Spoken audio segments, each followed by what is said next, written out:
நமது அருப்புக்கோட்டை அருள் தரும் அகஸ்தியர் பெருமான் உழவார பணி குழுவின் 88வது உழவார பணி என்னும் உத்தமமான இறை சேவைகள் 5 ஜூலை 2026 ஞாயிற்றுக்கிழமை தினத்தன்று மதுரை அருள்மிகு மீனாட்சி சுந்தரேஸ்வரர் திருக்கோயிலில் மிகவும் சிறப்பாக நடைபெற்றது.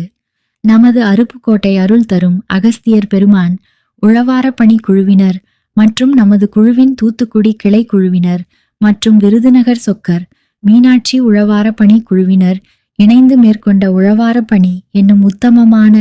இறை சேவையினை இறைவன் திருவருளால் தோன்றியதால் இறைவன் திருவடியில் சமர்ப்பிக்கிறோம். என் செயலாவதி யாதொன்றுமில்லை, இனி தெய்வமே